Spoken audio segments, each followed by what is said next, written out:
존경하는 국민 여러분, 지금 대한민국은 일촉즉발의 위기의 상태에 와 있습니다.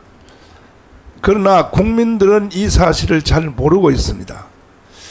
이것은 김대중 이 간첩 같은 대통령이, 또 노무현, 문재인 3대 좌파 대통령이 북한에 가서 연방제 통일을 서명을 하고 온 겁니다. 서명. 국가 원수가 가서 서명한 것은요, 이건 무서운 사건입니다. 연방제 통일을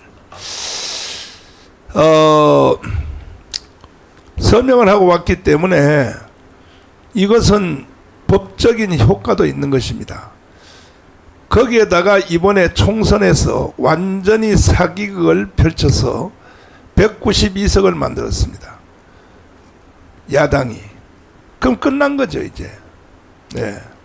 그러면 대한민국은 이제 드디어 건국 후 76년 만에 소명이 다 되었다고 봐야 됩니다. 그러나 우리가 생명을 걸고 지켜왔던 우리 조국 대한민국을 북한의 연방제로 넘겨줄 수 없어서 우리 역전의 용사,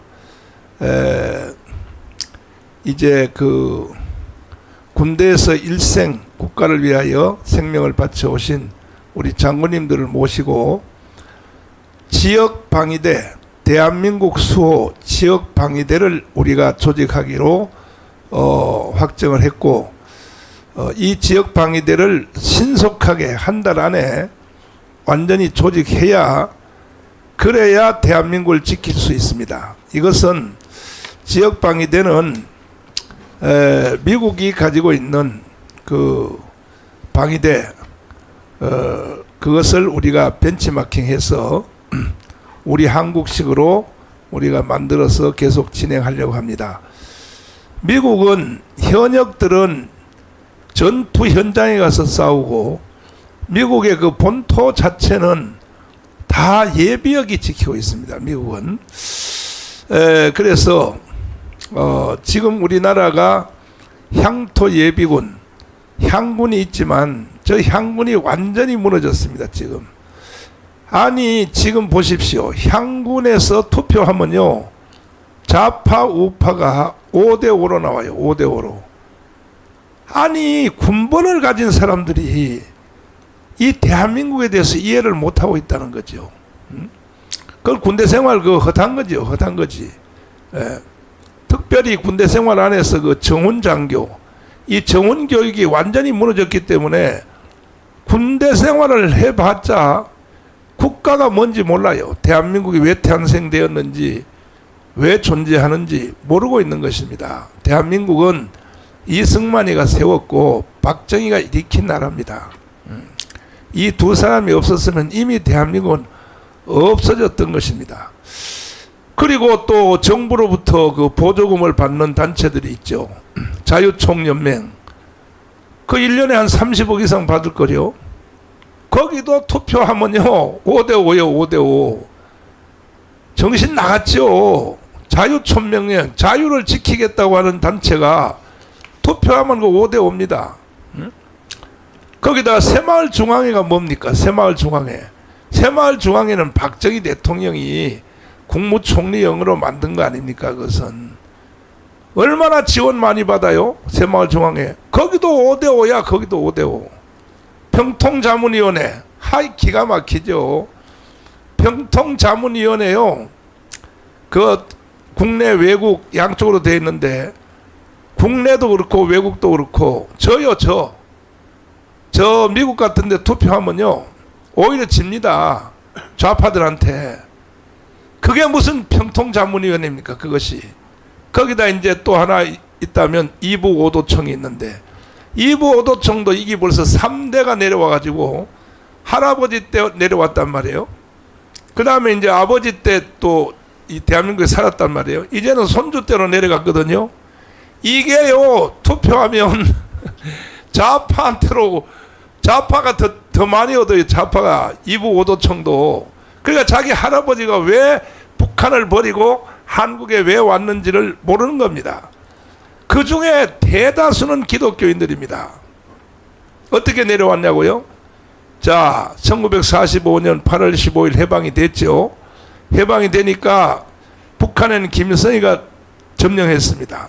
남한에는 이승만이가 점령을 했습니다. 그래서 북한에서 이제 살아보니까, 김일성이 살아보니까 이거는 인간이 사는 세상이 아니거든요. 전부 다 무상몰수, 무상분배, 전체 그 국토를 다 땅을 동네별로 전부 다 집단 문장을 만들어서, 그러니까 이거 망할 수밖에 없죠. 그러니까 북한에서 재산 꽤나 있고 돈 있는 사람들은 다 내려왔습니다. 그때 그러니까 38선이 그어질 때 그때 내려왔고, 그 다음에 우리 부모님들도 사실은 원래 고향은 경상북도 의성인데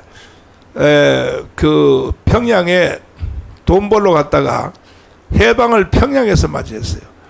그런데 어느 날 해방이 딱 되니까 휴전선이 딱 이제 저쪽에는 소련군, 이쪽에는 미군이 있게 딱 휴전선이 아니라 38선이죠. 38선을 치니까, 그러니까 막 우리 엄마가 막 뒤로 들어 누우면서 나는 우리 엄마 보러 가야 된다고, 우리 외할머니죠, 그죠?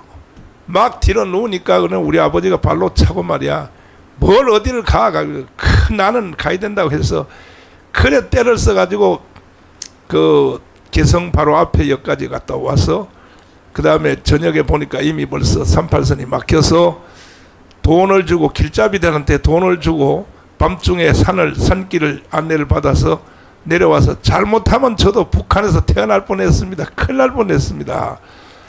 이래서 이제 내려왔고, 그 다음에 1.4 우태 때 내려왔습니다. 3년을 겪어봤거든요, 김일성이. 이것이 이북 오도청이거든요. 이북 오도청. 근데 이북 오도청이 이게 완전히 좌파로 넘어갔단 말이죠. 그러니까 대한민국 희망이 없다는 겁니다. 그래서 역전의 용사들, 정말로 지금 여기 와 계신 우리 장군님들은 군대 생활을 다 30년 40년 조국을 위하여 이렇게 생활하셨는데, 그런데 지금 현재 대한민국 결론이 북한의 연방제로 넘어간다. 이거는 아마 저뿐이 아니라 여기 있는 장군님들은 밤잠 못 잘 겁니다. 지금 이런 세상 살면 뭐하나, 이런 생각이 드실 겁니다. 그래서 우리는 절대로 그걸 허용할 수 없어서 지역방위대, 대한민국 수호 지역방위대를 3,518개 동네별로 조직을 하는데, 3,518개입니다. 이 조직은 누가 또 도와야 되느냐? 3,518개 자유마을 대표님들이 지금 벌써 다 들어와 가는데 3,008명 들어왔는데 3,518개 빨리 들어와서 출석도 부르기 전에 이 양반들이 지금 늦잠 자고 난리야. 빨리 들어오란 말이야. 빨리 들어와서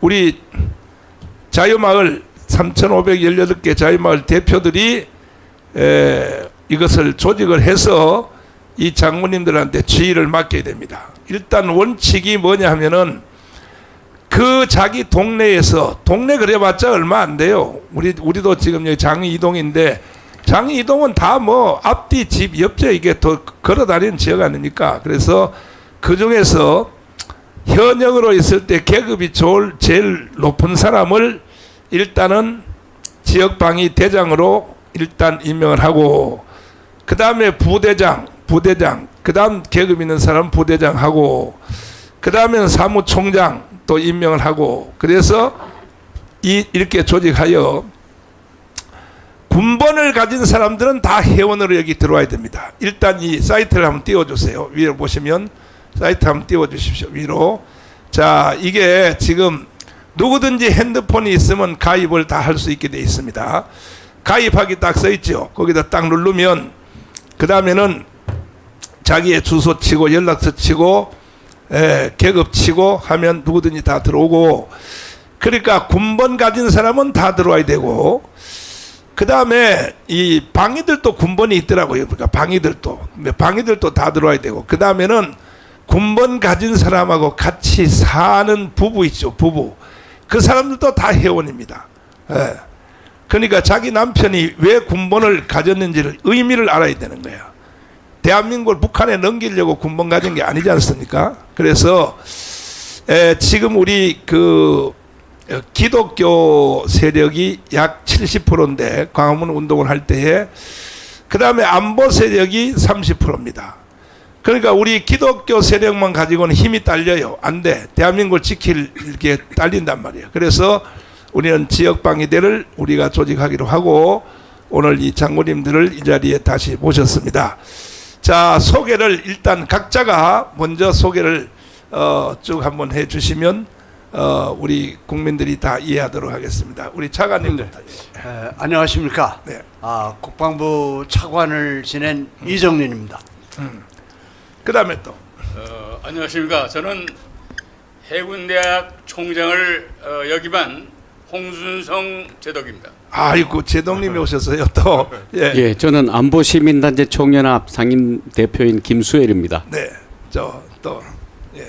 저는 ROTC 자유통일연대 총재를 맡고 있는 예비역 중장 조영호입니다. 네. 아이고, 이제 별 3개도 오셨고, 또 그 다음에. 저는 호국 연합회 부회장으로 있는 김주원입니다. 네. 자, 다음에 또요. 저는 육사 23기 한미연합사령부 한국적작전참모부장을 한 박성부 장군입니다. 그러면 우리 황윤선 장군님하고 같은 그쪽에 계셨네요. 그러니까 작전 한참 후배. 그러면 황종당 장군이 후배지요. 그러면 육사 몇 기세요? 23기. 황윤선 장군님은 34기? 아니 32기요. 32기? 예. 얼굴 쳐다보지도 못하겠다. 이제 쳐다보면 안 되겠다. 큰일 나겠다. 자, 일단은 향토 예비군이 왜 생겼는가? 그거부터 한번 우리 말씀 한번 나눠보겠는데요. 차관님, 네. 향토 예비군이 그 김신조 사건 때문에 생긴 거 아닙니까? 그렇습니다. 네. 박정희 대통령 그 통치 시설에 북한에 그런 기습 그런 침투를 받아 보니까 네. 현역 군인만 가지고는 안 되고 이 군번을 가졌던 네. 군에 근무했던 이분들이 나라를 지키는 제2의 군인으로서 향토군이 필요하다. 그래서 그거를 조직해 가지고 각종 전후방으로 침투하는 그런 북계의 공작원들을 잡아냈던 겁니다. 네. 그래서 향토 예비군이 대단히 중요했고 우리나라를 현재까지 지키는데 결정적인 역할을 했습니다. 네. 조영호 장군님. 네, 그 112 사태 있잖아요. 네, 김신조 사건. 예, 그것 때문에 이제 향토 예비군이 생겼단 말이에요. 네. 그런데 김대중이가 나타나가지고 들어 누웠단 말이에요. 향토 예비군 만들면 안 된다고. 네, 해체하라고. 맞아요. 어떻게 생각하십니까? 사실 네. 그때 이제 향토 예비군이 만들어지지 않았으면은 네. 우리나라를 지키고 또 현역을 너무 많이 뽑게 되면은 네. 그 나라가 경제를 운영할 수가 없습니다. 네. 그래서 참 현재 우리나라가 이렇게 세계적으로 잘 사는 나라가 됐는데 네. 그것은 향토예비군을 그때 창설해서 향토예비군이 제 역할을 했기 때문에 네. 북에서 무장간첩을 더 이상 보내지 못하고 또 경제도 성장할 수 있었다. 대단히 성공한 정책이었다고 생각됩니다. 네. 과거에 박세지 그분이나 네. 그리고 이상훈 이런 분들이 재향군인 회장을 할 때는 네. 재향군인이 똑바른 역할을 해서 나라를 지켜냈는데 맞아요. 지금 너무나 아쉽습니다. 그래서 정말 어떻든 군인 외에 나라를 지킬 수 있는 이런 조직과 세력이 필요하다 이렇게 생각합니다. 네. 제가 그 박세직 장군님 계실 때 향군에서 제가 담임 목사 했잖아요. 담임 목사. 예, 그렇습니다. 그 다음에 또 박세한 장군 또 하실 때도 아르티지일기입니다. 내가 2번 했어요. 2번. 2번 했는데 지금은 잘랐더라고. 담임 목사 없애버렸어. 없애버렸는데 자기들끼리 돈 도둑질 해먹으려고 아마 목사가 있으면 걸리는 것 같습니다. 여기서 장군님 중에서 동부전선에서 사단장 하신 분 계십니까? 동부전선.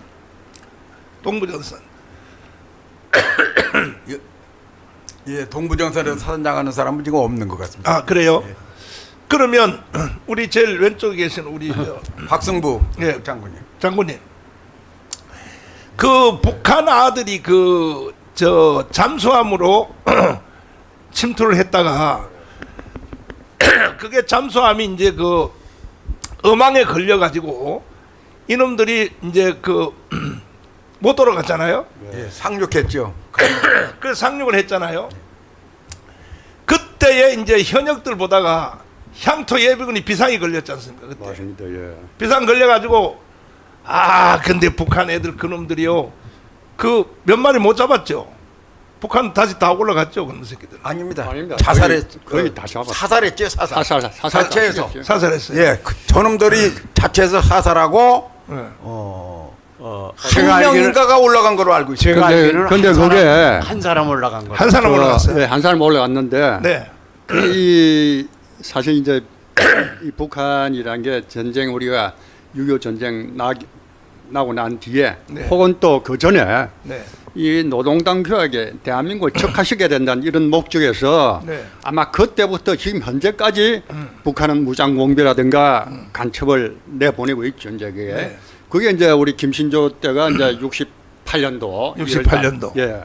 아, 그때 제가 그 26사단 캡 소대장 할 때 그 김신조 일단 잡았죠. 저희 소대장으로서. 26사단이 어디 있어요? 그 당시에 이제 의정부 옆에 가래비라는 데가 있었는데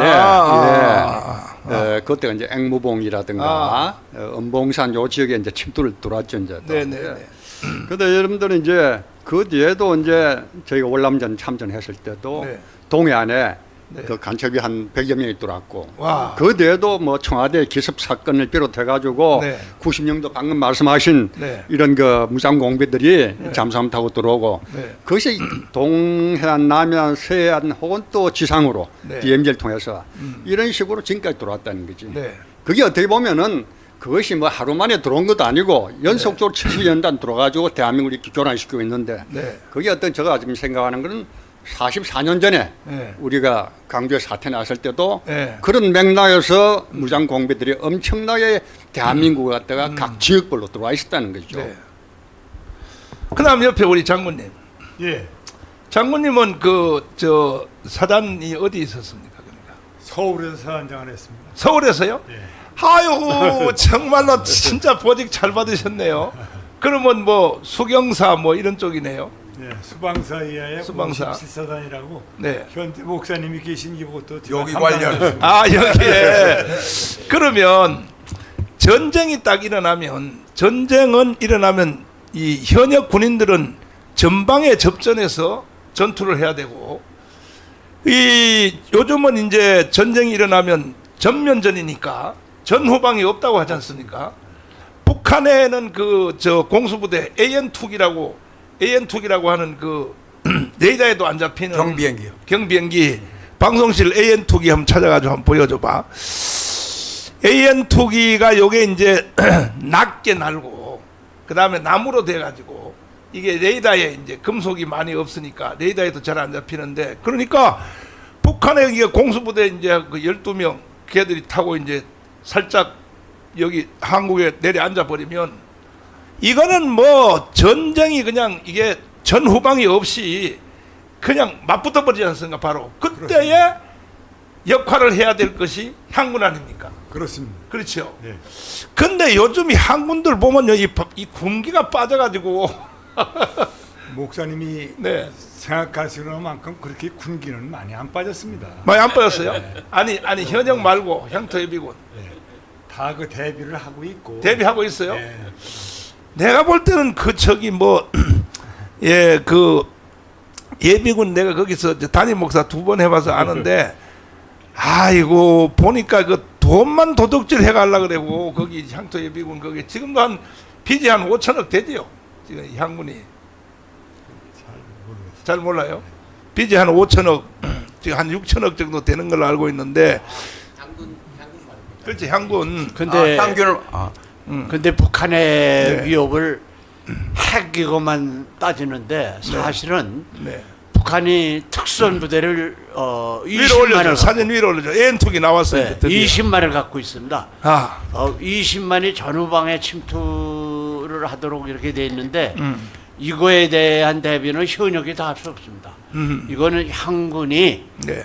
이 현역병에 거의 버금가는 그런 조직을 만들어서 대응을 해야 나라를 지킬 수 있다 이렇게 생각합니다. 그렇죠. 우리 조영호 장군님. 네. 장군님은 그 간첩 잡아가지고 별 3개 땄잖아요. 예, 그래. 예, 여단장 할 때 부여에 침투한 간첩을 잡았습니다. 근데 ROTC 출신이 저기 별 3개 따기가 그 쉽지 않은데 그 특별한 공로를 그 전과를 올려가지고 그때 누가 간첩 누구 잡았어요 그때 장군님이 잡을 때 간첩 예, 난파 간첩. 간첩이 그 김동식입니다. 김동식. 아마 목사님도 만나보셨을 거예요. 알아요. 김동식 알아요. 네, 김동식. 예, 부여에 이제 정각사라는데 간첩 2명이 와서 네. 접선을 하려고 그러다가 네. 그 안기부에서 잘못해가지고 저 사람들이 이제 간첩이 아니고 자기를 잡으러 온 사람이거나 접촉하려고 하는 사람이다. 그래서 그놈들이 이제 먼저 권총을 빼가지고서 간첩 작전이 시작됐는데 네. 한 명은 바로 경찰에서 이제 그 도망가다가 그 산골짜기에 처박힌 걸 경찰에서 잡았고 한 명이 이제 남아 있는데 네. 그거 후방 지역에서 간첩 잡는다는 것이 대단히 어렵습니다. 그러니까. 왜냐하면은 뭐 얼굴도 똑같아, 복장 똑같으지, 그렇지. 말 똑같으지, 그러니까 구분이 안 되기 때문에 후방 지역에서 또 이 방어선을 아무데나 막 칠 수도 없어서 대단히 어려운 작전인데 네. 다행히 제가 그 하나님 은혜로다가 박광 씨를 체포하는 해서 바로 이제 그 마지막 간첩 작전 끝내는다고 하는 날 아침에 잡아가지고서는 아하. 군 생활을 하는 제가 많이 도움을 받았습니다. 그러니까 그 김동식은 저 잘 내려왔네. 우리 저 장군님 진급시키려고 내려온 놈인데. 근데 그때 부대가 그때 몇 사단이었어요? 예비 사단이. 저 사단이 아니고 네. 그때는 제가 저 203 특공 여단 특공 군치과 여단? 예 여단입니다. 특공이면 그러면 공수부대 아니에요? 공수부대는 아니고 네. 주로 대간첩 작전을 중점적으로 하는 후방 지역에 있는 부대인데 특공 여단이 어디요? 따로. 예, 제가 특공 그 여단은- 훈련을 잘 시켜놨어 가지고 다행히 훈련 잘 된 병사들이 그걸 아무 피해 없이 공수부대가 아닌 특공 여단이 따로 있구만요. 그렇습니다. 따로 있어요. 예. 아. 3개 특공여단이 있었는데 네. 그때도 2개 특공여단이 같이 참석했는데 이제 간첩이 저들 부대 앞으로 와서 저들이 거기서 그걸 잡아가지고 제가 별 3개 다는데 아주 많이 도움을 줬죠. 제가 한 말씀 드리겠습니다. 네. 북한 아까번에 그 이정린 차관 말씀하셨듯이 네. 약 20만 명의 특수부대가 지금 양성되어 있는데 네. 제가 연합사 근무할 때 우리가 전쟁이 났는 D-Day를 기준해 가지고 D-Day에서 D-Day 7, 그러니까 일주일 동안 네. 전쟁 초기 아주 그 중요한 시기인데 네. 이때 한 20만 중에서 들어올 수 있는 게 대한민국 후방 지역에 한 3만 내지 한 5만 명으로 저희들이 이제 오겜을 했습니다. 그런데 여기는 이제 땅굴이라든가 그다음에 아까 말씀하신 AN2라든가 네. 공기 모양적이라든가 해가지고 지상해상 공중 들어오는데 네. 특히 지금은 이제 더더욱 달라져 가지고 사이버라든가 후방지역 이미 침투했던 간첩들 무장공비한 테러 행위라든가 이제 이런 것이 또 사이버 해커라든가 그다음에 드론 이런 공격에서 다양하게 북한의 특수 비정규직 활동이 아마 시작될 거라고 생각되는데 여기에 지금 저희가 해야 될 게 후방지역에서 아까 향토 예비군도 말씀하셨지만은 여기에 추가해가지고 약 3,518개의 지역 방위대가 이 향토해보나 힘을 합쳐가지고 맞아요. 초기에 이 후방지역 이 비정규전 특수전 부대를 갖다 제거시켜야 된다. 그럼 대한민국이 살 수 있다 입니다. 네. 거기에 자, 대해서 제가 좀 예, 제동님한테 제가 물어보려고 그래요. 저기 일단은 그 연평도 사건 한번 일어났었죠. 예, 그렇습니다. 그거는 이제 해병대가 담당이죠. 해병대가 방해하고 있었고 네. 싸웠고 네. 승전했습니다. 아, 그러셨군요. 근데 이제 북한 이놈들은 이 겁도 뭐 없이 연평도에다 포격을 했단 말이에요. 예. 이놈들이. 예. 근데 사실 그런 근거를 김대중하고 김대중이가 북한에 가서 그거 다 그 사인하고 해서 그런 근거를 이미 만들어 놨기 때문에 그런 일이 이제 일어났는데 그때도 보니까 그 현역들이 군기가 살아가지고 휴가 맡아서 가다가 다시 저 연평도 사건이 일어났다고 해서 다시 들어온 그런 병사들도 있더라고요. 보니까. 그렇습니다. 네. 그래서 네. 연평도에 대해서 말씀하시는데 네. 저는 그 6.25 전쟁에 네. 직접 참여했던 잠정 아니 요구입니다. 6.25 때요? 예, 6.25 전쟁에 참여했습니다. 그럼 몇 년생이에요? 몇 년생이에요? 31년생입니다. 이야 참. 그래서 직접 이북에 나가서 네. 전투를 한 경험이 있습니다. 그러면 저 제가 이 자리에서 말씀드릴 것은 네. 우리가 3,518개 자유마을 그렇죠. 군번만 가진 사람들은 전부 병력화한다. 아주 좋은 이상입니다. 네. 근데 한 가지 부족한 것이 네. 앞으로 네. 꼭 이 방향을 더 추가해야 될 것이 뭐냐면은 네. 제가 미국에 58년도에 갔을 때 아하. 그 친구 집에 아버지가 네. 큰 그 리프레제네이터 회사의 사장입니다. 네. 그 사옥이 38층인데 네. 지하 3층이 있어요. 아. 그 지하 3층에 내려가니까 네. 거기에 탱크, 장갑차 이게 다 그 일반 회사의 창고 밑에 저장이 돼 있어요. 아하. 그러니까 왜 이야. 어떻게 되냐니까 네. 민방위, 네. 방위군 동원하면 뭐냐고 얘기해요. 와. 직접 무기를 들고 나가서 싸울 수 있어야 된다. 이야. 그래서 미국에서는 그렇게 평안한 나라 같아도 네. 동원령이 내리고 상황이 어렵다 하면 막바로 나가서 총 들고 네.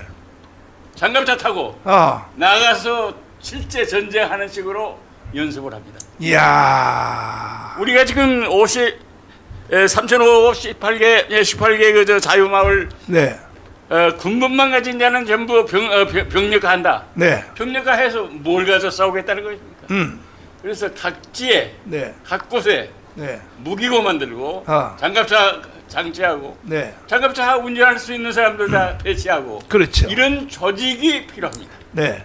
말로 되는 게 아니라 실제적으로 네. 북한이 내려왔을 때 직접 총 들고 네. 장갑차 타고 나가서 싸울 수 있도록 모든 것이 준비되어 있어야 되지 않겠냐 네. 하는 것을 이 자리에서 제가 강조하고 네. 김수열 사무총장님. 이제 우리는 이제 시작을 했잖아요. 예, 예. 앞으로 이제 점점 발전시켜 나가야 되는데 여기에 그 지금 예비역들 중에서도 예. 예비역 중에서도 지금 현재 항토예비군에 속한 사람들 말고 우리 아들도 벌써 제대를 했더라고요. 그 민방위로 연옥이가. 아, 그렇습니까? 그러니까 이게 너무 짧어. 내가 보니까 예. 내가 예비군 할 때는 길게 했거든요. 그렇죠. 길게 하고 저는 애국심이 세가지고 이제 그 민방위로 넘어가는데 내가 자원했어요. 나는 여기에 향군 군목을 계속하겠다. 예. 계속하겠다 가지고 내가 10년 더 했어. 10년. 일부러 예. 10년 더 했습니다.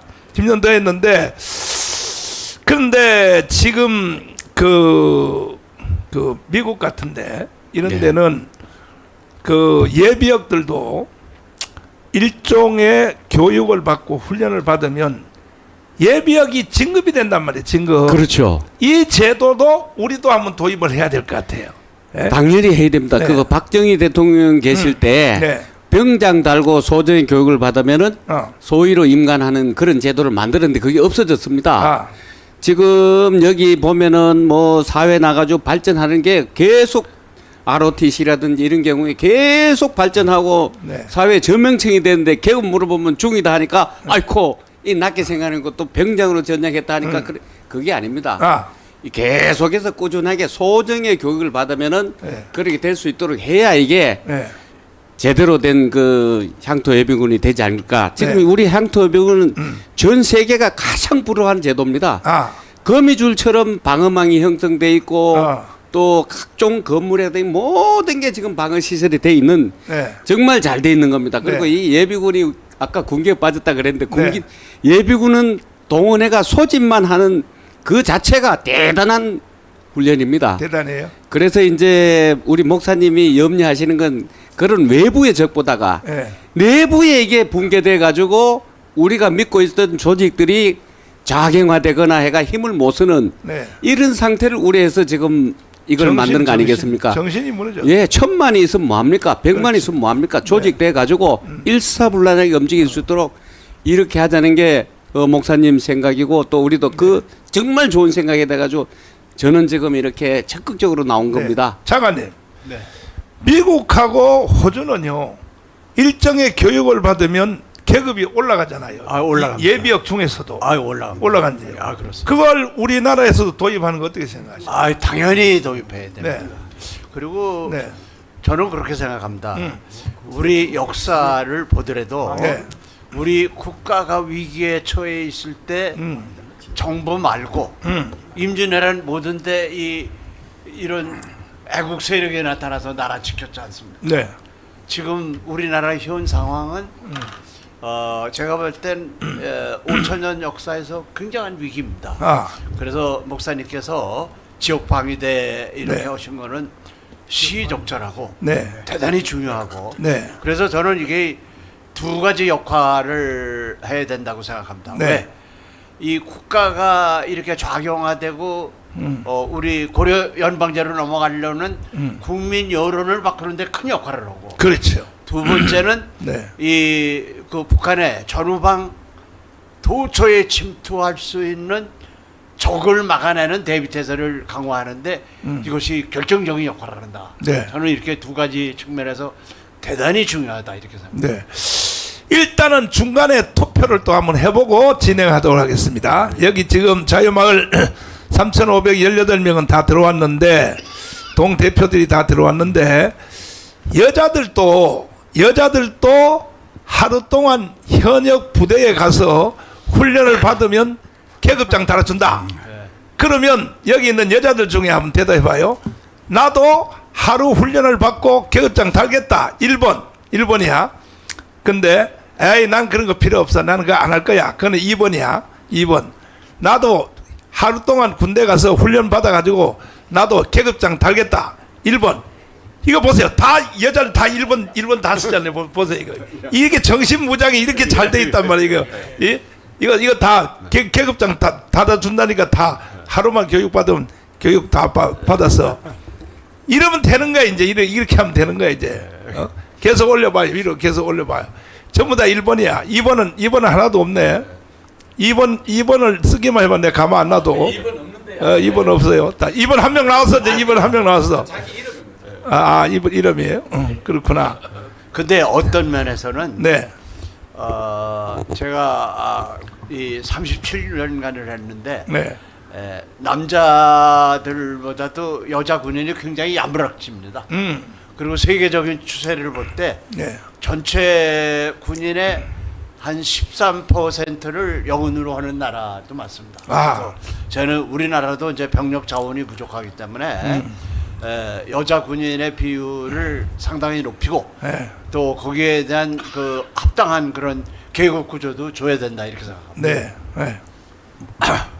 그 이제 우리가 지역 방위대 문제를 가지고 지금 그렇죠. 토의를 하고 있는데 네. 요것이 이제 우리나라 전체적인 네. 향토 방위 계획이 잘 이루어져 있어 가지고 각 지역에 있는 향토 다단에서 지금 목사님이 한 거 언급한 거를 잘 하게 돼 있는데 그러나 지금 문제는 여러 가지 우리가 좌우 대결되고 또 대통령 중에서 좌파 대통령이 와서 정치를 잘못하고 특히 문재인 대통령 때 여러 가지 문제를 야기시켜 가지고 네. USB를 북한에 줄 정도 되는 게 이게 어떤 의미에서는 우리 국민의 정신 자세가 더 심각한 문제입니다. 총을 들고 싸우는 것보다 정신 자세가 심각하기 때문에 목사님께서 오늘 그 순국 방위대 결성을 네. 하시고 그랬지. 네. 이것이 이제 우리가 총을 들고 싸우는 게 아니라 우선 조직을 강화해서 국민 정신을 바꾸는데 이 지역 방위대가 큰 역할을 해야 되고 네.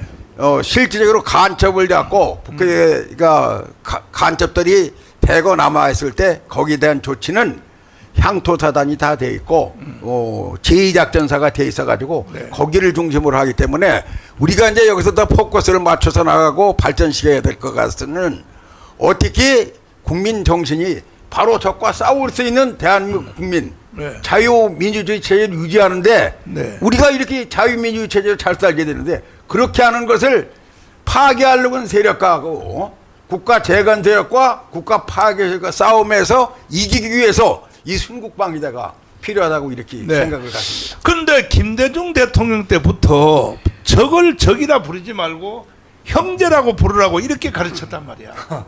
예? 아니 적이 없는데 뭔 군인이 왜 필요합니까? 적이 없는데 형제라고 가르쳐. 형제라고. 우리 장군님 한 말씀해 주세요. 그게 벌써 정신을 무너뜨리려고 하는 거 아닙니까? 가장 제가 네. 생각할 때는 네. 중요한 게 우리 조영호 장군님도 말씀하셨지만은 네.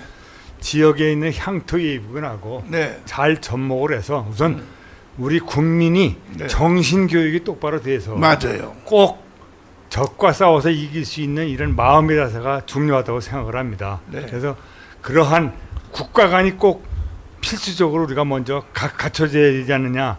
항상 목사님이 말씀하신 대로 네. 우린 나라가 있어야 우리가 있는 겁니다. 그렇습니다. 그래서 우리가 네. 그런 거에 대한 그 신경을 더 써서 대처를 강구해야 될 거로 생각을 합니다. 네. 네, 저기 그 국 대통령이라기보다는 국군 네. 통수권자에 대해서 네. 한마디 드리고 싶습니다. 그 오늘 목사님 말씀하셨는데 목사님은 지금 이 시대는 네. 물론 목사님이나 그런 역할을 하신다 하지만은 네. 나라를 지키는 자유를 지키는 그런 역할에 어떻게 보면 지휘관이죠 일종의 그런 생각으로 여기 계신 분 다 그런 같은 네. 마음인데 국군 통수권자가 네. 그야말로 관심을 가져야 된다. 오늘 아침에 조선일보도 나온 걸 잠깐 보니까 네. 그래 만족스럽지 못해서 김대중 칼럼 보니까 내가 하고 싶은 말 자유국민이 하고 싶은 말 좀 더 해야 되는데 그런 게 나타나지 않아서 제가 한 말씀 드리겠습니다. 네.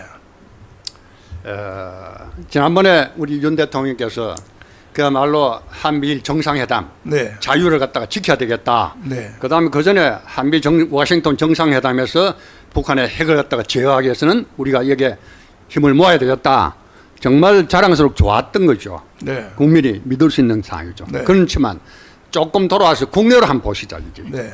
국내로 봤을 때는 대통령이라는 직책도 있지만 국군 통수권자로서의 역할을 갖다가 우리가 지금 이 시대에 네. 대한민국의 자유가 유지되느냐 안 그러면 연방제 고려 연방제 네. 그야말로 김정은의 속국이 되는 이런 기로에 서 있는 이런 상황 아닙니까? 그렇죠. 이런 상황에서는 그야말로 우리 국민이 요구하는 사항에 대해서 잘 듣고 이제는 지도 방침을 좀 바꿔야 되겠다. 그야말로 자유를 지키는 막 이렇게 부드러운 모습이 아니라 적군에 대해서는 맹수가 돼야 되고 맹견이 돼야 됩니다. 애완견이 아니다. 아첨하는 애완견이 아니고 그렇죠. 맹수가 돼야 된다. 네. 국가의 대한민국을 지키는 국가에 충성하는 충견이 돼야 된다. 우리 지도자는 그렇게 돼야 된다. 네. 여기서 오늘 우리 이 모임에서도 많이 이야기를 했던 내용이지만은 네. 잘못된 부분에 대해서는 지도자가 네. 또 국가의 통수권자가 안보적으로 이렇게 심각한 위에서는 역할을 해줘야 된다. 네. 좀 전에도 말씀드렸지만 국가의 기밀을 갖다가 북한 적장에게 넘겨주는 것은 국가의 반역범으로서 단죄가 되는 이런 모습을 보여야 된다. 네. 다음에는 우리 국민이 전산 전문가라든가 국민이 모두 생각할 때 지금 현재 세계는 그야말로 미국도 마찬가지지만 전 세계는 자유보다는 공산화로 지금 진행하기 위해서 이 전략으로 해가지고 그런 부정선거도 지금 자행되고 있는 걸 알고 있는데 네. 대한민국 잘못된 부분에 대해서 전산 전문가 또 일반 전문가의 말을 들어가지고 이것도 조사가 지시가 돼야 된다. 그다음에 우리 역사 진실 찾아야 됩니다. 내 군인으로서 평생을 했던 이런 입장에서 봤을 때 네. 역사의 진실을 찾아줘야 됩니다. 통수권자 대통령. 네. 저 박승부 장군님 참 평소에도 전략의 대가로다가 네. 제가 존경하고 있는 건데 정말 핵심적인 사항을 지적하셨다는 생각이 듭니다. 제가 지금 가장 안타깝게 생각하는 것은 이번에 4.10 총선이 확실히 부정선거였다는 증거가 다 나왔습니다. 박사님이 아시는 바와 같이 자유통일당에 대한 비례대표 전수조사에서 그럼요. 확인이 되었고 네. 또 장대현 박사 등 전산 전문가들이 이거는 틀림없이 부정일 뿐이 없다. 또 AI에 대해서 질문을 해봐도 AI도 그런 통계가 나온다는 것은 무조건 조작된 것이다. 네. 이렇게 나왔습니다. 그런데 저들이 실수한 것이 지자체 선거에서는 저들이 부정선거를 안 한 것 같습니다. 그러다 보니까 도표 그려진 것이 사전투표하고 본투표에 도표를 그려보면은 전부 X로 그려지는데 네.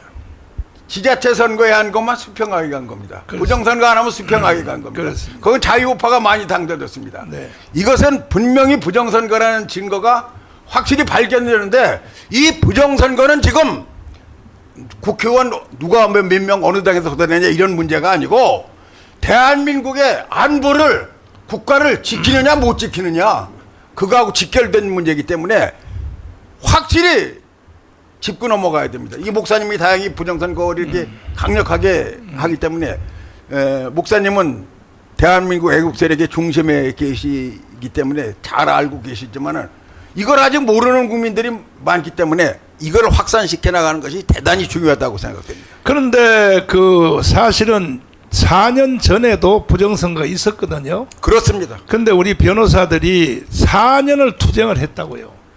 했는데 이번 선거하기 한 달 전에 4년 동안 반응도 없다가 대법원에서 그냥 기각으로 그냥 끝나버렸어요. 그러니까 그 김명수가 나쁜. 네. 그래서 그런데 이번에는 반응이 일어났어요. 이제 이번 목요일 날 과천에서 장재현 박사를 비롯하여 구주화 변호사님 고발자 있죠. 고발자 일단 고발자 진술이 과천 경찰서에서 이제 시작이 됩니다. 예. 이런 예가 없었어요. 오늘까지 한 번도 없었어요. 그리고 안양지청으로 배당이 되었습니다. 맞습니다. 예. 그래 또 그 담당 검사도 지명이 됐고. 그러니까 이것도 우리나라의 그 4.19 이후에 한 번도 이런 현상이 없었어요. 없었는데 이걸 보면은 아마 대통령께서 그 법무부 장관을 통해서 관심을 이게 가졌다고 보는 증거가 이제 나타날 것 같습니다. 나타나는데 이제는 거기서 오늘 목요일 날이 이제 그 진술자 조사인데 고발자 조사인데 고발자 진술을 하는데 여기서 진술을 하면 바로 구속영장을 쳐야 돼요. 구속영장을 일단은 그 지금 노태학을 비롯하여 7명 있잖아요. 예.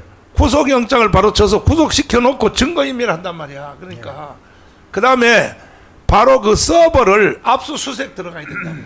서버 맞습니다. 예. 그렇잖아요. 예. 들어가야 되는데 이제 이걸 어떻게 진행하는지 우리는 아주 이제 우리가 불꽃 같은 눈으로 지켜보려고 그랬는데 만약에 이렇게 안 하면 우리는 뭐 어차피 나라가 북한으로 넘어갈 수밖에 없는 상태에서 절대로 우리는 좌시할 수 없고 우리 제동님은 연세가 어떻게 되세요? 93세입니다. 93세? 아니 거의 비슷하네요.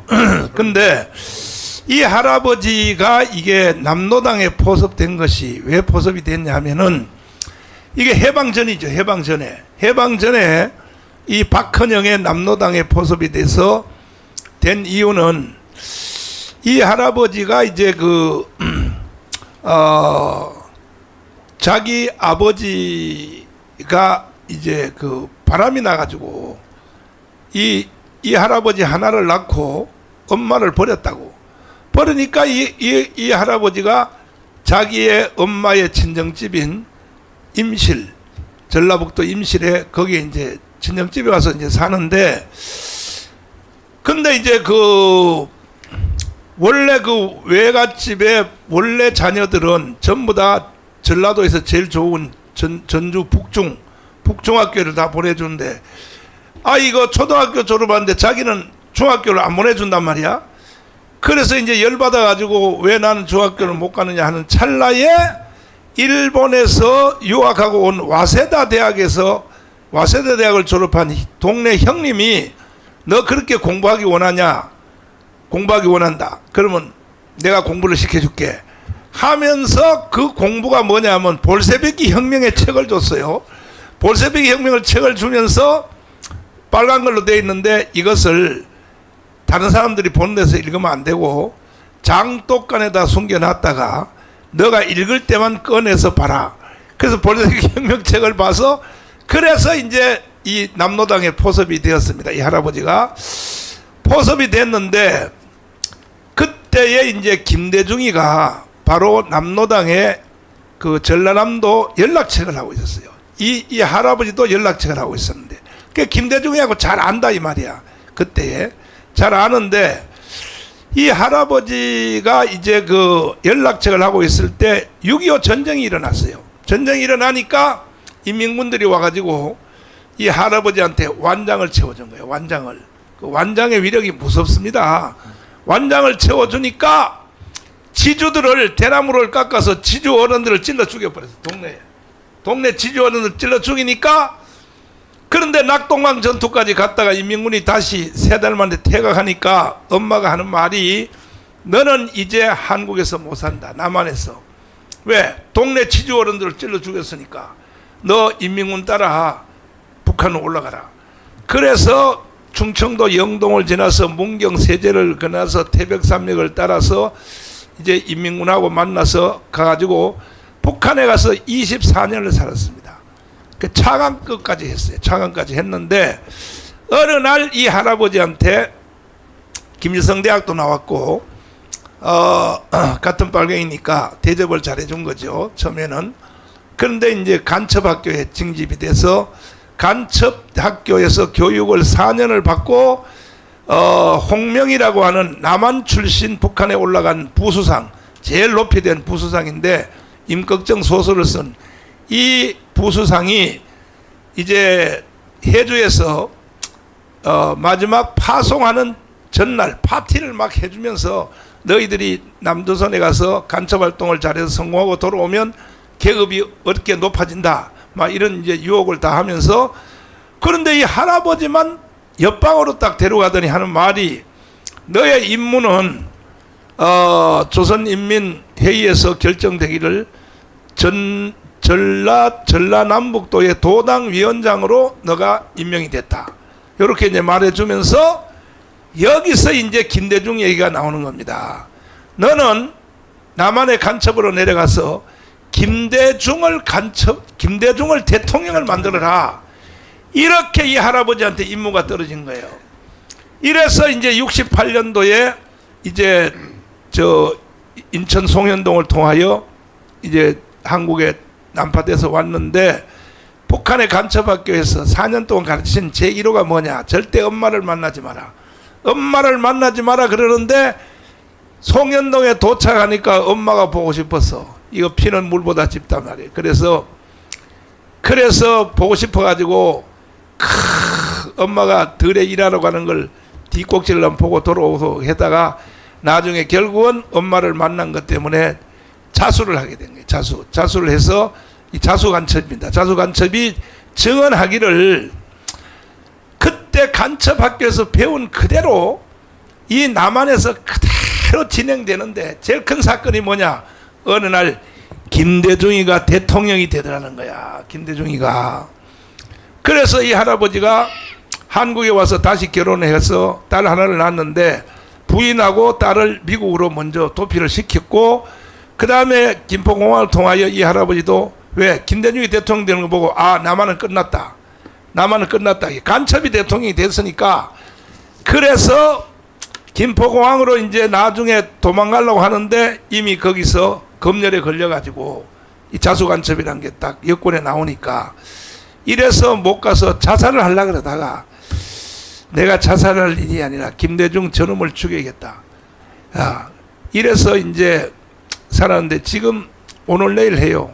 이제 곧 돌아가실 때가 다 돼가지고 병원에 지금 거의 산소호흡기 꽂고 계시는데 이 할아버지를 통해서 내가 이 너하라 여기에서도 많은 내가 이 저 질문 또 방송도 했고 우리 교회에서도 했고 또 책도 썼어요. 책도 그 할아버지 진술 책도 썼는데 핵심이 뭐냐면 김대중은 간첩이라는 거야. 북한에서 이미 자기한테 파송을 할 때 김대중을 대통령 만들어라. 그때 이제 김대중은 김영삼하고 한참 싸울 때니까. 근데 김대중이 실제 대통령이 됐단 말이에요. 그러니까 김대중이가 북한에 가서 한 일이 뭡니까? 바로 연방제 바로 딱 합의를 하지 않습니까? 그러니까 그냥 되는 게 아니라 46년 때부터 이미 벌써 남노당에 포섭이 되어서 김대중 사상 속에는 이미 간첩 사상이 들어가 있어서 됐고, 그 다음에 이제 그 얼치기 그 노무현은 조금 이제 좀 달라요. 노무현은 사실은 좌파로 들어갔다가 제대할 때는 우파로 제대했다고 봐야 됩니다. 왜냐하면 FTA도 하고 제주도 강경지도 만들고 그 노무현에 대해서는 새로 이제 분석을 해야 되는데, 그 다음에 제일 핵심의 간첩이 누구냐 하면 문재인이란 말이에요. 문재인 이놈이 USB를 저 넘겨줬지 않습니까? 저 김정일이한테. 그거 이제 한번 쭉 얘기 한번 돌려보겠습니다. 차관님. 네. USB를 넘겨줬거든요. 네. 적의 수장한테. 이거 어떻게 돼요? 이거는 있을 수가 없습니다. 그리고 이 대통령은 네. 국가를 대표하기 때문에 네.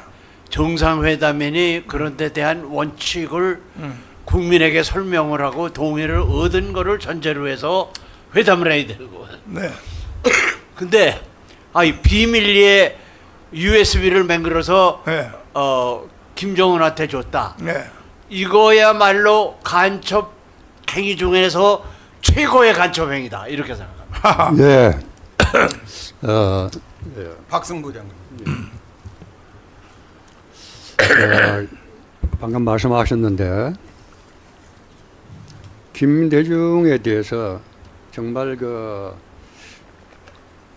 진실을 갖다 실체를 모른 채 어떻게 보면 세뇌 선동이 됐던 그런 그림을 보게 되는데, 지난 선거 때도 국민들이 다 속았어요. 지난 선거 때도 보면 우리 전라도 지역에서 100% 네. 김대중의 실체를 모른 채 그렇죠. 이 사람이 지지해가지고 100% 나왔어요. 북한의 김정일이 하는 선거하고 비슷하게 나왔는데 한번 우리 국민들 한번 좀 생각 한번 해보시기 바랍니다. 그리고 이번에 그 국민의힘에서 유일하게 우리 국민이 요구하는 부정선거에 대해서 이건 조사해야 되겠다고 나온 분이 한 사람이 있어요. 김민전 부산 출신 여자 국회의원인데 이거는 우리나라가 잘못됐다. 모든 공산주의 전략은 그야말로 선거를 통해서 정권을 갖다 획득하면 우리가 목표했던 공산 전략을 만들 수 있다. 이 국회의원에 대해서 저희가 주목하게 되었습니다. 그리고 사실 또 우리가 이 대한민국에서 이 오늘날 이렇게 좌우 대립 모든 문제에서 문제를 잉태하고 있는 이것이 그야말로 진실을 갖다가 예면하고 거짓의 역사에 가서 파묻혀 가지고 그냥 포퓰리즘만 하면 된다.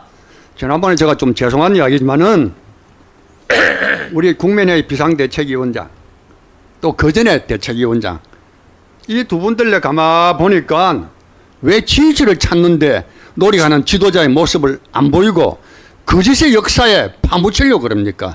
진실을 말하려고 하는 사람에 대해서 벌을 주고 징계를 하고 이건 있을 수가 없는 겁니다. 자, 그 다음에 장군님, 옆에 장군님. 예. 지금 그 김대중이가 평양을 처음 갔을 때 그 공항에서 내려서 차를 타고 김정일이하고 둘이 들어갈 때 앞에 운전기사하고 딱 막힌 차단이 된 차 있단 말이에요. 저도 그 차 한번 타봤는데 둘이만 뒤에서 딱 앉아서 대화를 했단 말이에요. 국제 외교상 그런 전례가 있습니까? 그런 전례는 없다고 봅니다. 네. 그거는 우리가 TV에 우리가 상영하는 걸 봤지만은 네. 그러한 일은 없는데 그건 참 있을 수가 없는 일을 하는데 이거는 참 잘못됐다고 생각합니다. 네. 그래서 네. 이런 거에 대한 꽉 확실하게 그 진실을 좀 규명해서 네. 국민한테 좀 알려줘야 될 거로 생각을 합니다. 그 조영호 장군님, 예, 지금 USB를 넘겨줬잖아요. 네, 도보다리에서. 예, 이거 저 영상 위로 한번 올려주시면 예. 보세요. 예. 세계의 정상회담에 예. 옆에 같이 동반자가 없는 이런 둘이만 앉아서 하는 이런 외교가 있습니까? 그러니까 저것이 김대중이가 네. 수행원 없이 네. 옆에 아무도 없이 네. 둘이 김정일하고 둘이 앉았던 거와 마찬가지로다가 마찬가지. 네. 저기서 저렇게 앉아가지고서 네. USB를 넘겨줬다는 것은 네. 목사님 잘 아시지 않습니까? 헌법 84조 네. 내후 외환죄에 속하는 겁니다. 저건 내후 외환죄는 저 대통령이라도 체포돼야 되는 것이고 네. 저거는 정말로다가 바로 조치를 하지 않으면은 국가가 위태로운 사태가 오기 때문에 저걸 사실 그때 그냥 두고 넘어갔다는 것은 너무나 심각한 일이었다고 네. 생각됩니다. 차관님, 네. 제가 3번 구속이 됐잖아요. 네, 그렇습니다. 76개 혐의로 제가 고발이 됐거든요. 76개예요. 뭐 내란 선동죄, 절 보고 내란 선동했다는 거예요. 강화문에서 내란 선동죄. 그다음 뭐 집시법 위반, 선거법 위반, 뭐 명예훼손해서 76개인데, 근데 그 중에 제일 큰 죄가 뭐였었냐면은 현역 대통령을 내가 간첩이라 그랬단 말이야. 강화문에서 제 연설하는 거 많이 들으셨잖아요. 많이 예. 문재인 야 이 개자식아, 너는 간첩이야 이 자식아. 그랬단 말이에요. 그래서 재판부가 날 보고 물어, 왜 현역 대통령을 간첩이라고 합니까? 물었을 때 제가 이렇게 대답을 했어요. 이건 내가 대답할 문제가 아니다. 이거는 도보다리에서 USB 넘겨준 거 그 내용에 보면은 스스로 문재인은 간첩이라는 것이 그 안에 써 있다. 그러니까 재판부가 오늘은 재판 여기까지 정리시켜 놓고 청와대한테 USB를 제출하라 그랬어요. 재판부로. 못 내는 거야. 두 번째 또 해라, 못 내는 거야. 세 번째 또 해서 못 내어서 76개 혐의 전체를 내가 무죄를 받고 나왔어요. 무죄 받고 나와서 3번 구속된 것 때문에 제가 그 법무로부터 6,800만 원 탔어요. 이제 무죄로 받고 나와서. 그래서 할 일 없는 사람은 구속되는 것도 괜찮은 것 같아요. 자, 저 목사님. 네. 목사님. 네. USB를 주는 거는 네. 그거는 현역 그 현행범이죠. 네. 현행범이죠. 체포돼야 지난번에 되는 여기 저기 국회에서 질의응답 하는 거 보니까 USB 좀 국민들한테 네. 우리 해동포 또 우리 3,515개 우리 지역 방해대장한테 좀 오픈해 주시오 네. 하니까 하는 말이 여기는 국가 기밀이 포함되어 있기 때문에 할 수 없습니다. 그 자체가 국가 기밀을 갖다 적장한테 넘겨준 것은 현역범이죠. 제가 이 말씀을 조금 더 드리고, 그래서 USB 내용이 내가 무죄로 나온 뒤에 도대체 이 USB에 뭐가 있냐, 이걸 내가 이제 계속 변호사를 통해서 추적을 했더니 일단은 국가기록보존소한테 물었습니다. 국가기록보존소한테 대통령은 임기 안에 있던 자기가 말한 거, 메모한 거, 이건 전체를 다 30년 동안 국가기록보존소에다 넣어놓고 30년 후에 공개하게 돼 있지 않습니까? 맞습니다. 그런데 이걸 이제 그 안에 뭐가 있는지 했더니 국가기록보존소장이 여기는 그것이 들어온 것이 없다는 거야.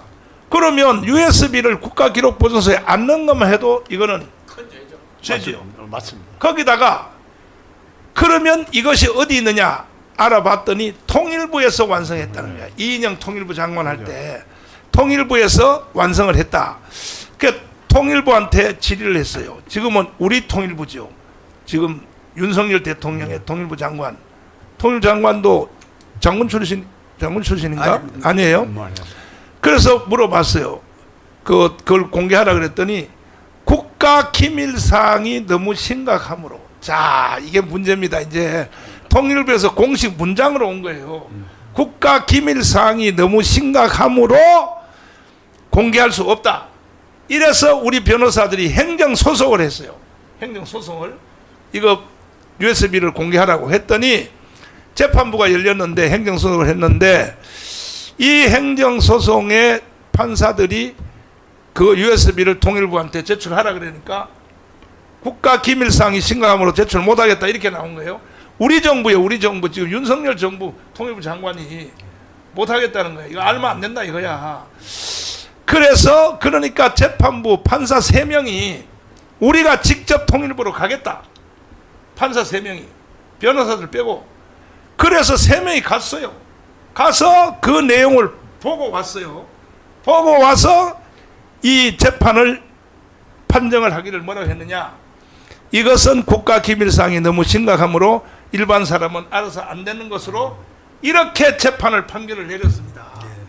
그러면 국가기밀사항이 너무 심각한 이 내용을 김정은이한테는 주면 되냐 이 말이죠. 말이 안 되죠. 예? 근데 예. 목사님이 네. 이제 그렇게 3번 가지 말아야 할 때를 가시고 한 거는 이 목사님은 네. 좌파 대통령에 대해서 제일 투쟁을 하는 걸림돌이 되기 때문에 네. 그렇게 일어난 거고. 근데 저는 그렇게 생각합니다. 네. 그 USB가 이제 당정은 공개 안 되지만 이거는 비밀을 계속 유지할 수가 없습니다.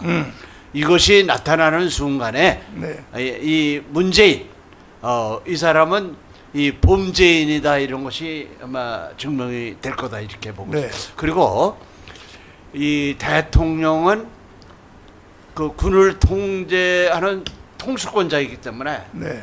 어떤 차도 이 통신이 그 통하지 않는 데를 탈 수가 없습니다. 그러니까 아. 북한에 가서 아. 그 김정은 네. 차를 그렇게 했다는 거, 김정일 그 이 김대중이 그렇게 했다는 거 그 자체가 네. 그 탄핵감입니다 사실은. 네. 그 대통령 그러면 안 되는 거예요.